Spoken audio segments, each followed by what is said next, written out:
ইনি ওই নারী ছিলেন যার বিয়ের মোহরানা হবে আমাদের জান্নাতে যাওয়া।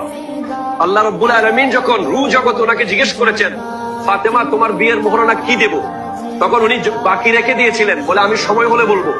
তো কিয়ামতের দিন যখন লাইনে লাইনে আমরা দাঁড়িয়ে যাব, তখন হযরতে সাইয়্যিদা ফাতেমাতুজ জাহরা রাদিয়াল্লাহু তাআলা আনহা পুলসিরাত পার হওয়ার জন্য রওনা করবেন।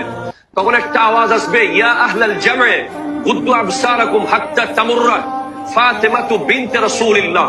হে হাসরবাসী, সবার মাথা নিচু করো, চোখ নিচু করো, যতক্ষণ নবীর বেটি ফাতেমা পুলসিরাত পার হবে না। তিনি এত পর্দানশীল ছিলেন যে ওনার পর্দার কারণে হাসরের মাঠে আমাদের সবাইকে জমিনের দিকে তাকিয়ে থাকতে হবে।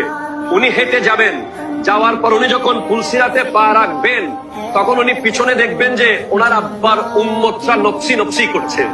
তখন উনি আল্লাহকে ডাক দিয়ে বলবেন, আল্লাহ আমার বিয়ের মোহরানা আজকে দিয়ে দেন। আল্লাহ বলবেন যে জান্নাতীরা জান্নাতে যাচ্ছে, জাহান্নামীরা জাহান্নামে যাচ্ছে, এখানে বিয়ের মোহরানা আবার কি? ইয়া আল্লাহ, আমি আজকের দিনের জন্য মোহরানা রেখে দিয়েছিলাম, আমার বিয়ের মোহরানা হবে আমার আব্বার গুনাহগার উম্মতকে জান্নাতে দিয়ে দেওয়া।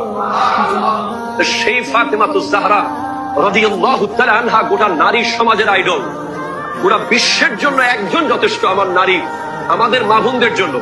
আজকের পৃথিবীতে সবচেয়ে গরিব যেই নারী, যে মনে করে যে আমার চেয়ে গরিব কোনো নারী নাই, যার স্বামী দিনে এনে দিনে খেতে পারে না, তার চেয়েও গরিবী এখতিয়ার করেছেন সৈয়দা ফাতেমা।